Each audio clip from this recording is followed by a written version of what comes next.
Hey, really good to see you guys. See you guys. In my mind, I'm seeing you right now. I really wish I could see you face to face. Because today's talk is a little bit difficult for me to prepare.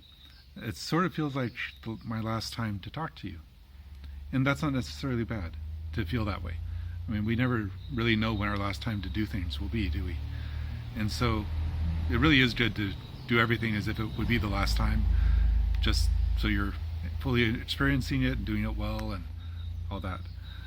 But in my mind, if this was my last time to talk to you, I'd want to talk about the exact topic Mrs. Walker asked me to talk about today. What's the story of the Bible?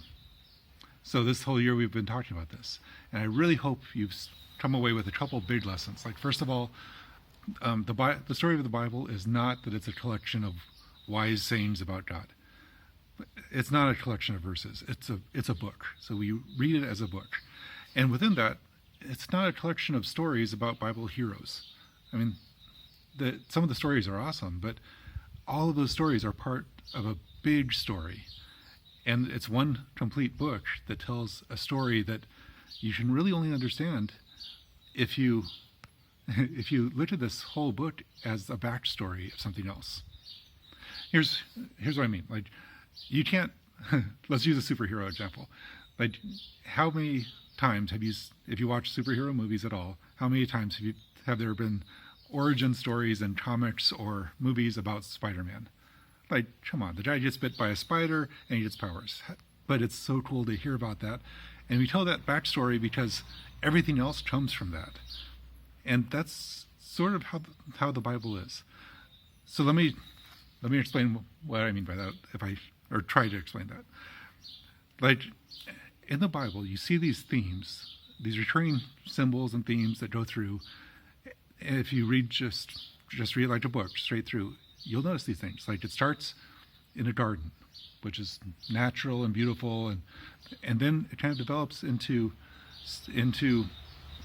family units, and then it develops into kingdoms, and then it develops by the end of the book into the whole world being like a city, like with civilization and art and culture, and there's this kind of idea of this development into something that you couldn't have seen coming from the beginning.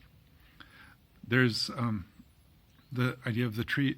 In the beginning, there's this tree of life and a tree of knowledge of good and evil. People choose the wrong one, everything gets broken.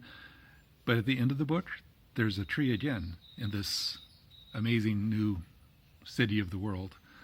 And this new tree is not just the tree of life, it's a tree of healing, where all the people who have had pain from this brokenness can go and be renewed. There's this idea of the family. It starts out with just a man and a woman, then it gets to a family unit, then it's the tribes of Israel, then the kingdom of Israel, and then Jesus comes and says, actually, I'm not here just for the kingdom of Israel, I'm here for everybody, all the tribes and nations. And at the end of the book in Revelation, you get this image of a family that includes people from every tribe and language and culture all through history, all in one family, living together in one big house. So there's this idea of this. It's a story of something that started good, got deeply broken, and then was sort of recovered a little bit, but not fully, with this promise that something is coming out of this that's beyond what we can imagine. So that's the general plot of the Bible, if you want to say it that way. And it goes through everything. It goes through, well, like, the central character is not David or Solomon or Samson or Noah. The central character is God. And in the beginning, God's with his people. And then this brokenness comes. And then God starts calling on individuals to be with him. And then God says, well, actually, why don't we build a tabernacle? You can build a place, and I'll symbolically be with you there. And then Jesus comes and says, yeah, actually, that was just a symbol. Actually, I'm really the temple. And then he says, actually, all of you are the temple. And the temple is like where God is. And he says, God is in all of you. And there's this this process all the way through of kind of God saying, yeah, what you thought was really good, it used to be better. What you're in right now is broken. The best thing you can hope for is really good, and you're part of the change, but something better is coming. And so that's the general plot. But I left out one important part, and that's the idea of justice. Because no one ever wants an epic story to end with a bad guy getting away. Like, you don't sit through reading through the Lord of the Rings or watching 12 hours of videos about it just to find out that the bad guy got away at the end. You don't even watch Frozen hoping that at the end the bad guy gets to live happily ever after. You want justice. It's part of what all of us want. So there has to be some sort of right and wrong at the end where people get what they deserve. And unfortunately, I don't know. It's really messy to think about that when it comes to us, because the story of the Bible does end with a judgment, and that's coming. And it talks about it in Revelation. It says there will be all the people who have ever lived from all through history, no matter where they died, whether in the sea or in the mountains. It says everybody will come back and stand before this throne. And it said books will be opened. Now, I don't know what this is going to look like in real life, but it says, imagine that everything that you had ever done or thought had been written down and is read out for everybody to know about. All those all the good things you did will be on display, but everything bad that you've ever done or wanted to do would be made known, and you'd be judged according to that. And if you're not found to be perfect, you get the judgment that you deserve. But it says at that same time, it's really cool. It says so imagine these just piles and piles, a universe of books documenting everything that's everyone's ever done. But then there's one book called the Book of Life. And if your name is written in that book, then Jesus says, they're mine. They're with me. Come on in. I paid for it. And the way it talks about it is, like, you'll get what you deserve. You'll precisely get what you deserve.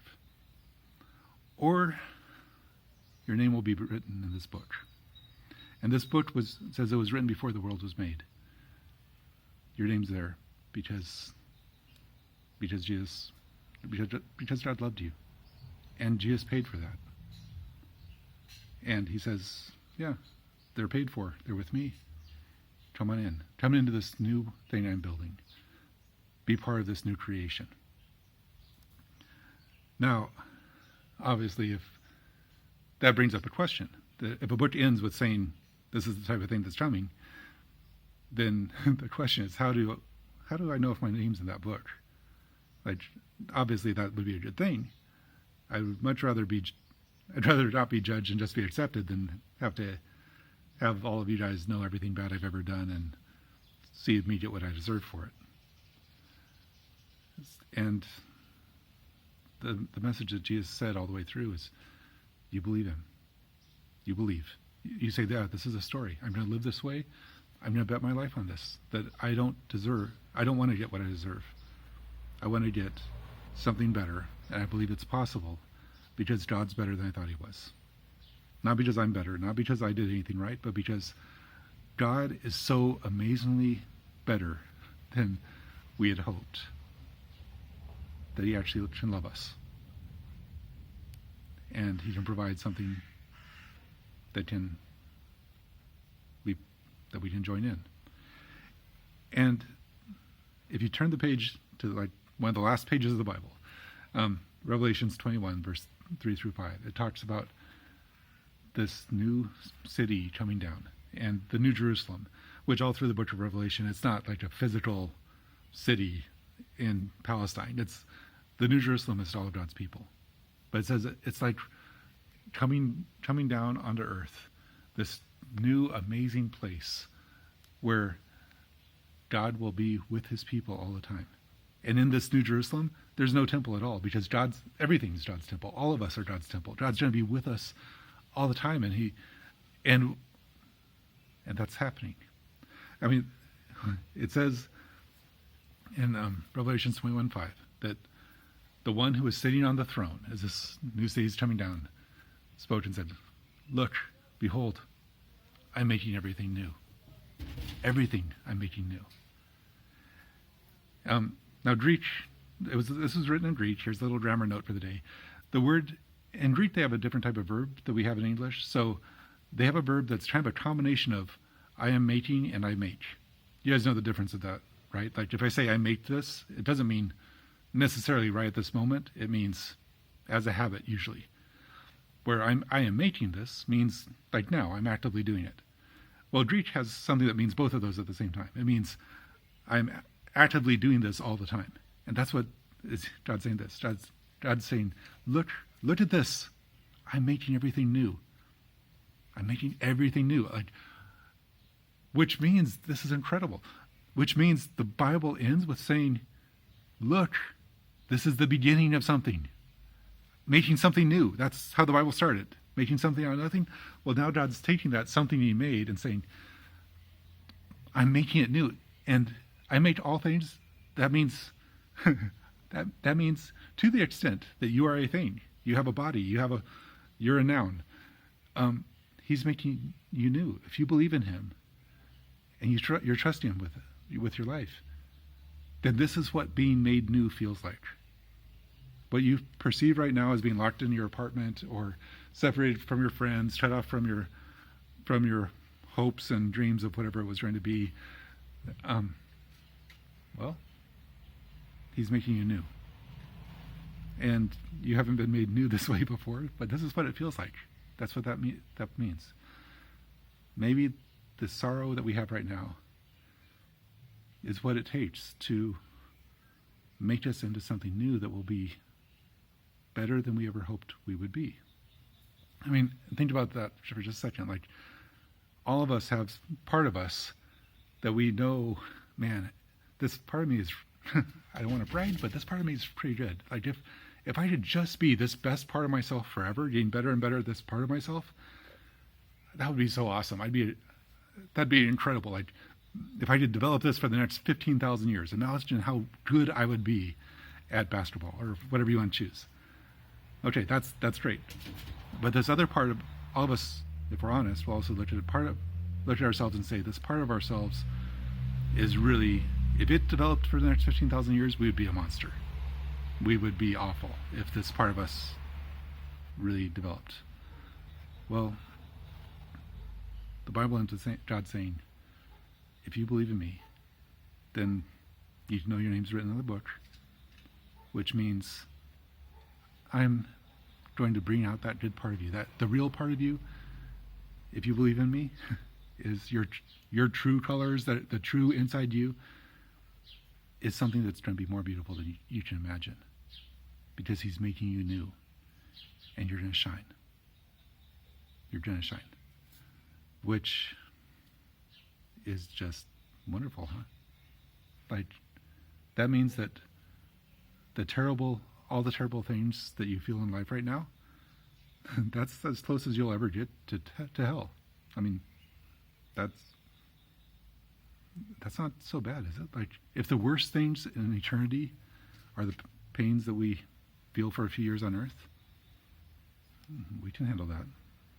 So what's coming, this glory, is better than all the pain. It's worth it. So I'd like to stop here and have you listen to a song, and then listen to the last little part. Okay? Just stop and listen to this and think about the song. Okay? I'll check back with you after the song.